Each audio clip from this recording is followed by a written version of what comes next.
Hello and welcome to the CX Files podcast for July 18th, 2024. My name is Mark Hillary and I'm in Sao Paulo, Brazil. And I'm Peter Ryan, based in Montreal. And Mark, today we have got a very interesting and very timely topic on the CX Files. Now, as you're aware, there was recently a fairly well attended outsourcing investment summit that was held in Fiji, in Suva. Now, as you are also aware, a lot of our friends were on that trip. We had people such as Steve Loynd, Stephen Weston, Simon Danchuk, Stephanie Todd, traveled in from different parts of the world, Matt Kendall, Sean Goforth. And what we thought we would do today is on the CX Files, catch up with a couple of the individuals who took part in that visit.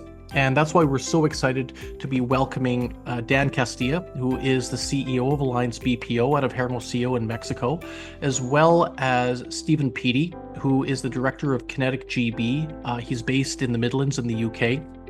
Now, each of these individuals had the chance to make the trek into Fiji, and we're going to hear a lot about their assessment of Fiji as a destination for delivering business services.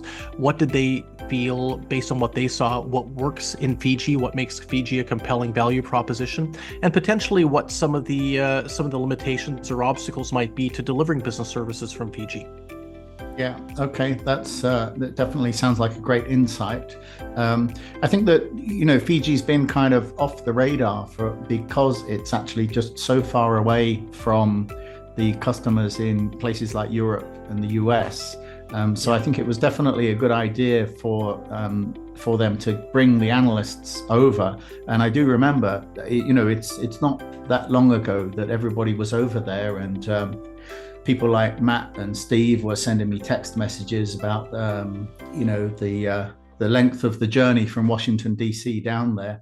But, they definitely seemed to be impressed by what was going on the ground, once they were actually there. So, it's good to actually sort of get this interview so that we can hear some of the information that was given to all of those people who were actually visiting. Yeah, I would agree with you. And one of the things that we like to do with the CX Files, and I think Mark, as you're the person who founded this podcast, and I think you've curated this, is we want to be cutting edge. We want to find out what's going on in as real time as possible in regards to a lot of these different destinations and locations. And when it comes to Fiji, as you say, it's not a location that's really popped up as maybe one of the primary movers when it comes to offshoring or nearshoring.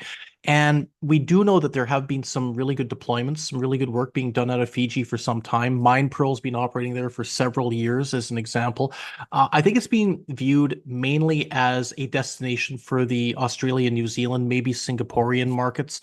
But it looks like they've got big ambitions, and they're really trying to bring their message out to influencers from the rest of the world. And as you say, LinkedIn was alive with posts of photos, of videos, of people who were involved in different activities and what they were doing in Fiji. I think probably my favorite one, of course, was some of the photos and videos from the karaoke bar at the airport as everybody was departing. But that will be another story for another podcast.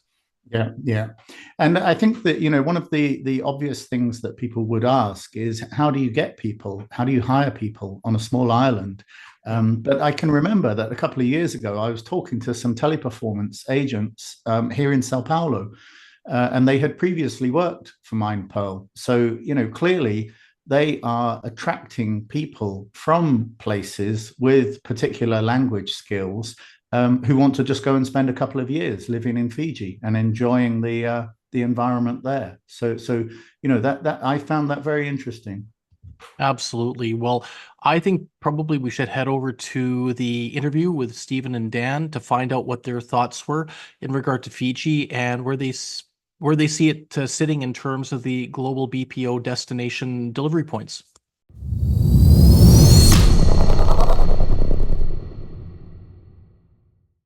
And today, the CX Files welcomes a couple of well-traveled individuals who are going to recount their visit to one of the more emerging offshore BPO delivery destinations. Joining us from his home in the United Kingdom, we've got Stephen Peattie, who is director at Kinetic GB and we have Dan Castilla, who is the CEO at Alliance BPO in Hermosillo, Mexico. Gentlemen, welcome to the CX Files. Welcome, Peter. Thank you, Peter. Thank you for having us here. Well, delighted to have you both, and delighted to be here to get your perspectives on a recent visit that happened to Fiji by a series of global influencers in the BPO space, as well as potential investors. Now, what I think is really interesting is that the world's becoming flat in so many different ways when it comes to offshoring and nearshoring. Very few places really pop up as new potential destinations on the radar as compared to, say, 10, 15 years ago when I got into this game. And you literally seem to have a new destination or a new location touting its virtues as the next big spot where outsourcing is going to happen. But in the case of Fiji, there was an outreach by the Outsource Fiji organization earlier on this year. They were planning to do an event. They were planning to bring people in. Both of you gentlemen had the opportunity to travel to Fiji. So I'll start off with a bit of a light, frivolous question here. I've got to ask, considering that you're coming from the UK and from Mexico, Dan, maybe starting with you, what's it like from a flight path perspective? What's it like from a trajectory perspective, getting from your own location into Fiji? Yeah, I mean, it was a long flight for sure, right? I started traveling from my hometown, Hermosillo, and then Phoenix, LAX, and then LAX to Fiji, right? So we're speaking about almost 20 each hours traveling and 4 flights. So yeah, it was a long flight. Okay, Stephen, what about you? What was it like coming in from the Midlands in the UK? It's pretty similar. A couple of hours drive to Heathrow, 3 flights via LA and Nandi, so 23 hours in the air, 9 hours of waiting around at airports. But I got there. Okay, cool. Well, that's the important thing. Look, that really leads me to the opening salvo, to the opening question I've got to kick the CX Files off this week. Considering the fact that it is a bit of a jaunt, considering the fact that it does take some effort to get from your respective locations to Fiji, what prompted both of you, maybe starting with you, Stephen, to join the Outsource Fiji visit? What were some of the prime motivators for wanting to travel literally halfway around the world? We're always looking for emerging markets, and as you said, there hasn't been a great deal coming to the market over the last 15 years. We went out to India and South Africa and benchmarked organizations out there, and our clients have sort of got their fingers burnt to a certain extent with India, that they moved out there. Customers didn't like some of the service they were getting from India and have brought their contact centers back. And particularly around the English language. And so I was keen to see what Fiji was offering. I'd heard, from a customer service point of view, they were excellent, that they had very good language skills. So when the opportunity came up, I just thought it would be a great event to go out and see what was happening in that market and see what the potential was for my clients. Okay, now, Dan, over to you on that. Now, I'll say this in the context of knowing Alliance BPO, working with yourself and a lot of your team. We've been out to Georgia together to check out what some of the opportunities were in that country for a BPO destination. Obviously, Georgia and Fiji, very different. What was the impetus for you to travel from Hermosillo into Fiji to see what was going on? Yeah, Peter, I'll say that it was because of the surprise effect, right? And this effect came after simply hearing the country's name. I mean, in my opinion, you are getting this effect precisely because of the lack of information about the BPO's capability that Fiji has to offer. I don't know. I mean, like everyone links Fiji with beautiful sunsets, vacation, high quality bottled water, right? But never as a BPO provider. So I thought like this will be a good learning experience, and it was for sure, right? Okay, well, sticking with that learning experience, Dan, as you think about the time that you spent there, and I believe that everybody was out there for about a week. You had delegates who were in from many different countries. Dan, What did you see as the main takeaways in terms of which were the business services that could be best delivered from Fiji? If you were talking to a client about potentially doing work from Fiji, what would the business services be that you would tell them were probably the lowest hanging fruit? Yeah. So I'll say that taking advantage of the first one, time zone, right? Like, let's say that while Fiji currently serves mostly Australia, New Zealand, there is definitely a time zone advantage here. Like, for example, a strong late afternoon shift for the American market. Let's imagine like 7 a.m. in Fiji time is about 3 to 1 p.m. Eastern time. So in my opinion, it's extremely important to have like a good quality of life for the agents, right? So if you compare versus other location, like you just say Georgia, right?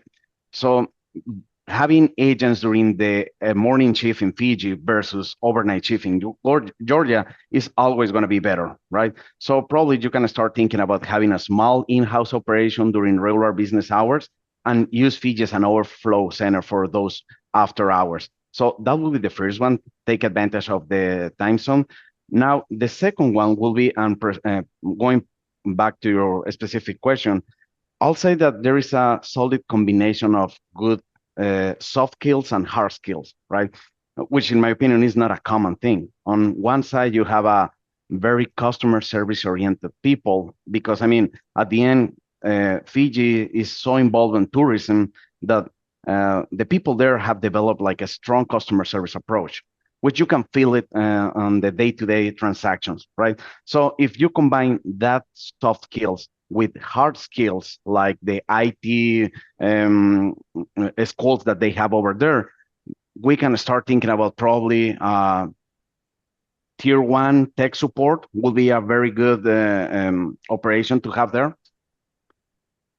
Okay, cool. Stephen, Dan raises an interesting point, and he talked a little bit about the perception that people have that Fiji is maybe a sun beach holiday destination, that there's a lot of tourism going on. By your experience, and I'll just preface this by saying, by my experience, it's always a challenge for the BPO sector to really go in 110% in a destination where you've got to compete against hotels, where you've got to compete against airlines, where you've got to compete against an industry where not only do you have direct one-on-one interactions with travelers and tourism from around the world, but you also have cash tips. Let's be perfectly frank. That's something to consider. From your perspective, how does Fiji measure up based on some of the other destinations that you've seen potentially on the emerging side, as well as some of the more established offshore, nearshore destinations? And where do you see some of the sweet spots for your clients that might be looking for new locations from which to deliver business services? I think that the geographic spread in Fiji makes it quite interesting, because the tourist side tends to be on the west coast where Nadi is. And Suva, the capital, on the east side is where most of the BPOs are located. So I think from a geographic spread, that makes it somewhat easier for clients. They're not competing against tourists. And as Dan mentioned, I think the emphasis on the universities and getting graduates out of universities means that those graduates aren't necessarily going to go into tourism.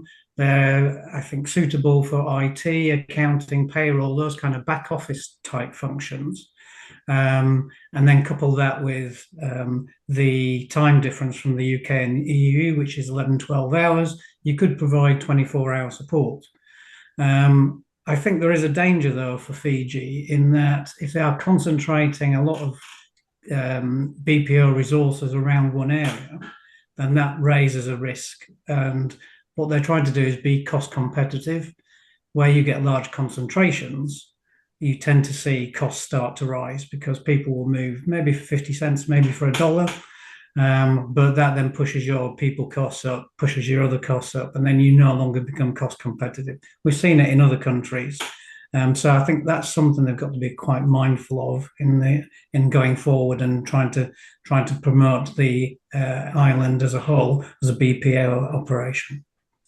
That's really interesting what you mentioned, Stephen, because just going back to something you alluded to with regards to one side of the country being more focused on tourism, the other side perhaps being a little bit less so. That's a dynamic that I think Jamaica has really been able to nail down quite nicely, whereas Montego Bay certainly does have a great CX industry going on there. But let's be perfectly frank, that is the place where you go on vacation, you go to the beach, whereas Kingston is the country's both governmental as well as financial and commercial capital. And they've been able to really forge a great CX industry or a great BPO industry from that capital city. So it sounds like Fiji is sort of on the right track in terms of figuring this balance out.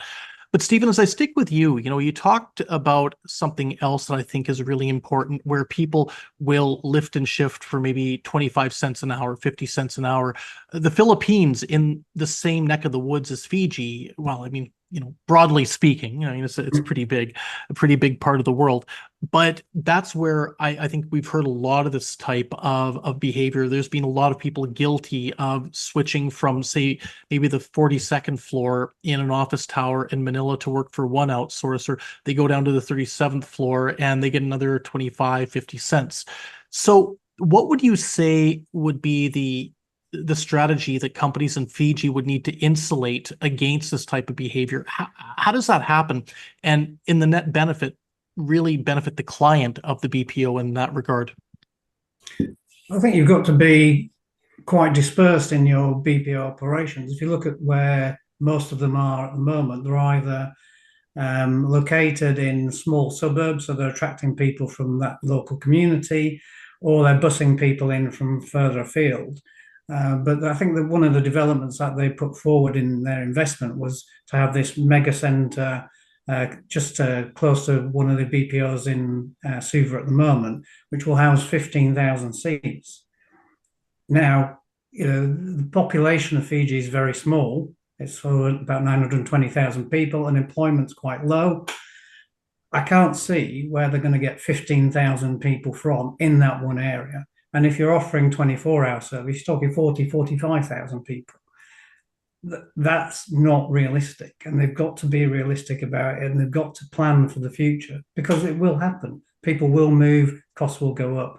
And unless there's some government intervention, which then is no longer a free market, the danger is that they will just price themselves out of the market.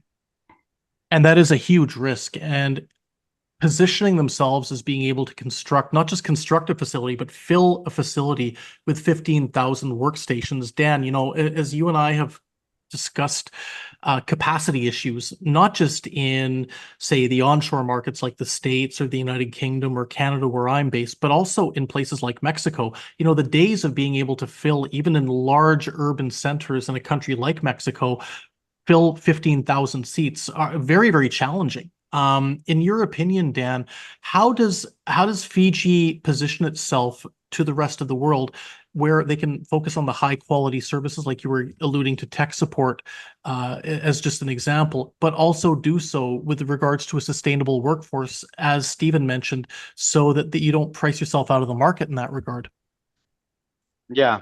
So I'll say that one of the, I will start with some of the challenge that I saw over there, right? And the first one is talent flight, right? There is a real situation over there in Fiji. I mean, it's happening everywhere, right? But in Fiji, it's easier to notice as the population is smaller compared to other countries. But the percentage of people leaving the country after university is way too high, right? We were told that it's about 25 to 30%, and that's definitely a concern, right? But in my opinion, it's also a good challenge to transform into a positive thing. And I believe that's precisely what the government is trying to do with all these BPO initiatives. So based on what you just asked me, Peter, I'll say that if the government can start thinking out of the box to keep that talented people within the island, it will be like easier for any BPO to start thinking in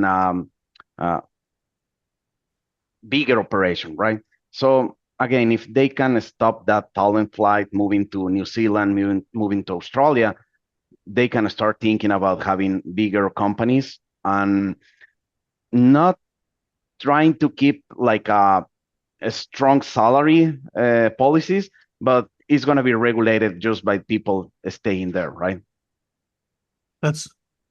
that's really sage advice. And one of the things that I did like about what I was picking up on across LinkedIn, while you guys, as well as the rest of the crew from around the world, were visiting Fiji, it struck me that the BPO industry is being heavily focused on by top level policymakers. I saw a number of events where the deputy prime minister was taking part, where a lot of heads of government agencies were taking part. So clearly, Stephen, correct me if I'm wrong, but this is viewed as a priority industry for job creation and economic development within the country.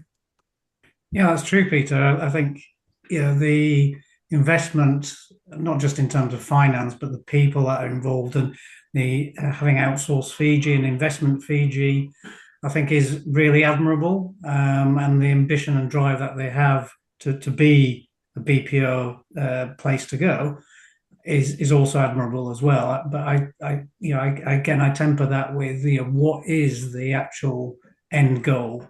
Is it 15,000 more seats, or is it smaller than that? I think for UK, EU companies, I think they would probably start small. I can't see an organisation going, yeah, we'll move 500, 1,000 seats out to Fiji, just because of that distance. And I think they would start small, probably have someone from the home country go out there as well, to make sure that it's set up. Because, as I mentioned before, within India and the Philippines, a lot of organizations didn't get the outcomes that they were expecting. So they'd Stephen, be very wary. I'm going to stick with you for a second, because you raise a very interesting point there. From the standpoint of the UK and Ireland, there's a lot of different choices in which prospective BPO investors can look at, where the clients of BPOs can consider for CX delivery or any type of business services. You've got South Africa, you've got India, the Philippines, probably the three most sought after English language destinations within the scope of the UK and Ireland. Now we're seeing more Caribbean countries making a play for British and Irish work too, which makes a lot of sense. There's strong cultural and historic links. The flights are not that bad between these locations. What would compel you, as somebody who advises outsourcers or the clients of outsourcers, to recommend Fiji? Do you see a sort of a pathway for British businesses to be thinking Fiji is sort of the next light bulb destination? Wow, why didn't I think of that before? I think it could be because, as Dan already mentioned, the customer service element and the technical skills that they've got is quite unique.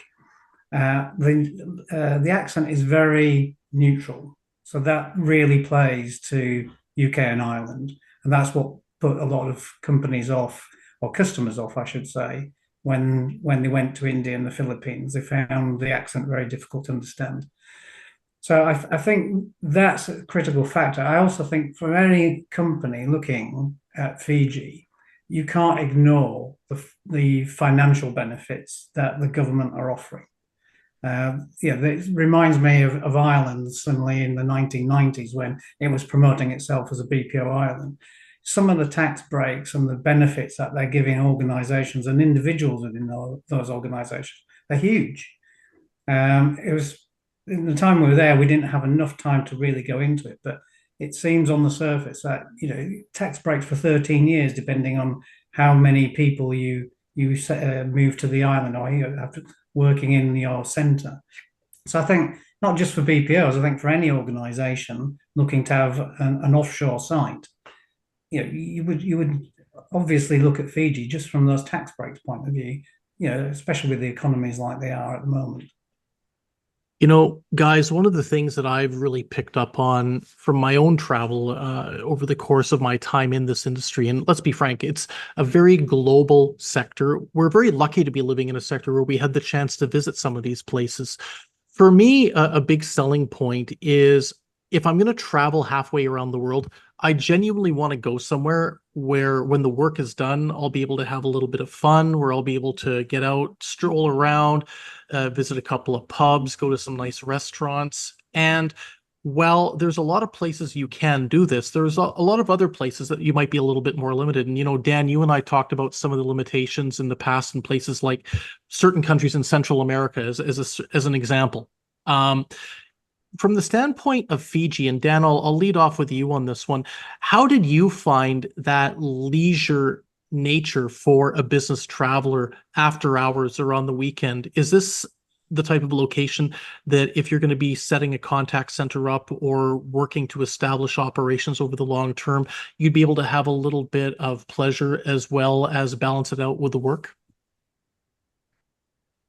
No, it's not. In my opinion, it's not, right? I mean, people is super friendly and location is, I will say, nice, right? But at least where we stayed for the 3-day event, it was not something that you want to bring a client like for a weekend getaway. I mean, you can easily fly or drive to one of the islands with real nice views, right? But not where the BPOs are located, right? So, Okay. And nor nice restaurants.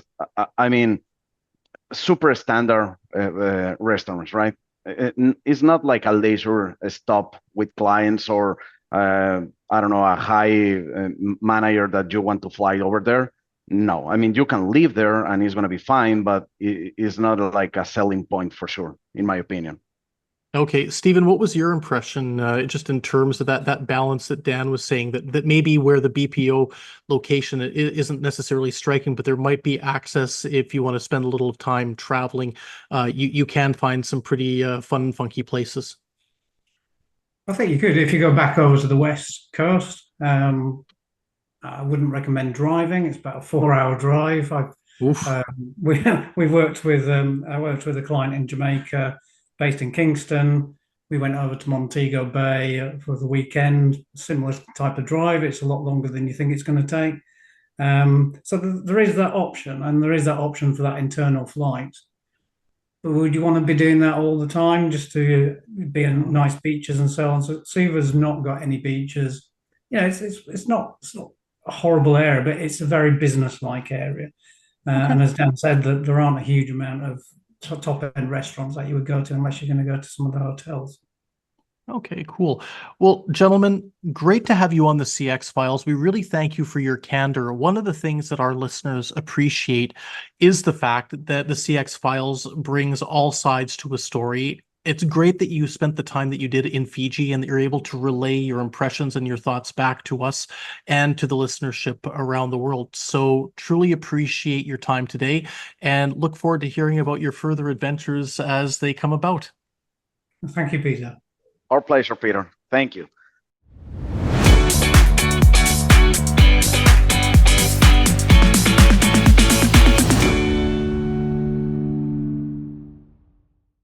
Thanks for listening to the CX Files podcast.